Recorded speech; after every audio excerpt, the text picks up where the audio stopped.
Gary Oldman is back to his drinking, smoking, and farting persona of Jackson Lamb in Season 5 of Apple TV Plus's original series, Slow Horses. Are you going to want to watch this week to week, or should you wait until it's all out for a proper binge?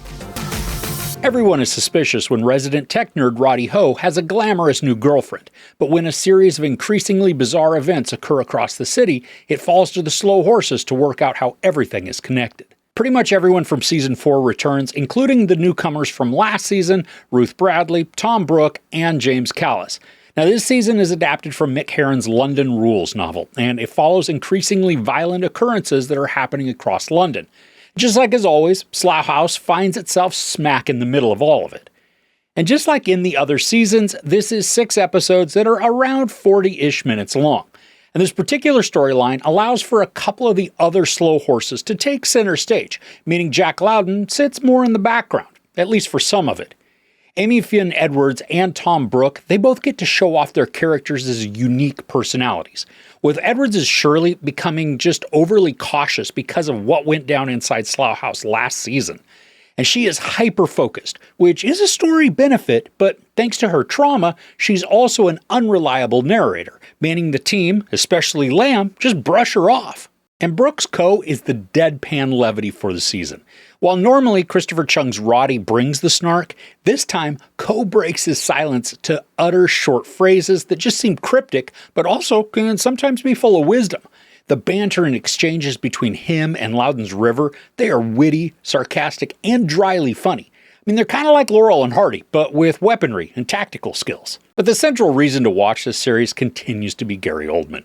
Throughout the seasons, he's basically a washed-up bum of a spy, but one who knows so much that they can't afford to get rid of him. And as Lamb, Oldman gets to be as crass as he wants, ignoring any sort of decorum, civility, or kindness. And there's a moment in the last half of this season wherein he tells this story.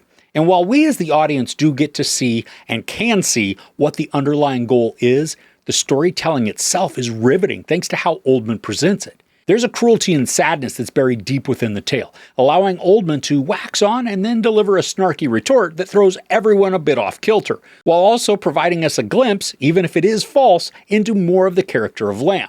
Like many of the other seasons, there is a certain amount of cat and mouse that happens as the baddies perpetrate their plans and then MI5 attempts to figure out the next moves. Now, this isn't unique, but it is still effective within the context of the show, thanks especially to the cast. And then when Ruth Bradley's flight gets involved, she's an acerbic counter to Lamb, undercutting his rude facade with a look that is just full of contempt, but still has this twinge of respect as well. And I appreciate her character because she's much less of a bully with the dogs and more of a strategic thinker, drastically different than Duffy, who was Flight's predecessor. But as fun as the pursuit aspect of the story is, there's an incredible amount of predictability and obviousness to an arc. And while by itself that might not be a huge issue, what makes it a detriment to the storytelling is how much attention and focus the plot point receives. Now, the show presents this as a surprise moment with a dun-dun-dun type of reveal, but it was blatant right from the start, which then removes a bunch of any intensity or stress that could have been created. This doesn't outright kill the momentum or enjoyment of the season, but because this is a weekly episodic release, an episode and a half, maybe even 2 full episodes, are lackluster because the cloak and dagger is obscured by a spy with a transparent trench coat. That being said, though, the season does still maintain a level of suspenseful anxiety because despite one aspect being wildly predictable, there are some other elements that become wild cards and aren't telegraphed so openly. But even with these, the story as a whole, it feels very familiar. And I know it's adapted from a novel, so the novel itself might not be wholly unique or fresh. But the overall plot, it still comes across as a thin recreation of many other domestic spy stories. Nick Mohammed has a guest role in this, and I'm beginning to think that the dude is really a sincere and soft-spoken guy. Even though he's playing a politician in this show, he's not devoid of humanity or softness, making him feel like aspects of his Nate character in Ted Lasso, and more recently his role of Hugh in Deep Cover. He's not got a ton of screen time, and I think had the season been a longer one, there would be more to focus on, creating more depth of the character as well as the plot. I was hoping for more Jonathan Pryce, but because of his character's trajectory, he gets minimal screen time, contributing in key moments, but still very much used in a limited capacity. And Kristen Scott Thomas has also been cut back in screen time this season. While she is present and instrumental for portions when the story centers around the park, the majority of the focus is on James Callis's Waylon.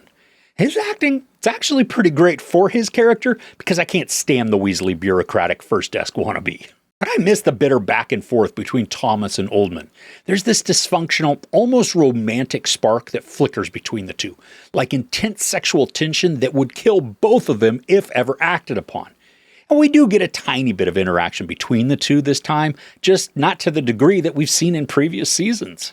Despite some of the lackluster suspense moments and obvious plot progressions, Season 5 of Slow Horses still delivers on the elements that have made it such a joy to watch within the past.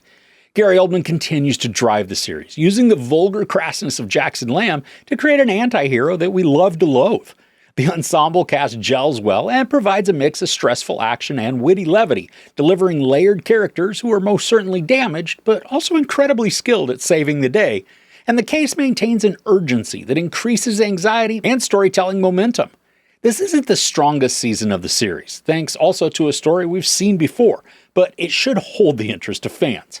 Because one of the plot points is so evident, and because it spans at least one full episode, if not two, this season might be better enjoyed by waiting until all episodes are out to binge as a whole. That way, when you get to the part that you know exactly what the outcome will be, you're not left waiting an entire week before being able to wash the glaring predictability out of your eyes. There's no sex or nudity, a lot of profanity, and a ton of violence. I give Season 5 of Slow Horses 3 out of 5 couches. So who's your favorite character? I would love to know in the comments below. If you enjoyed this review, please give it a like. Also, don't forget to share and subscribe. I'm Chris. This is Movies and Munchies. Thanks for couching with me.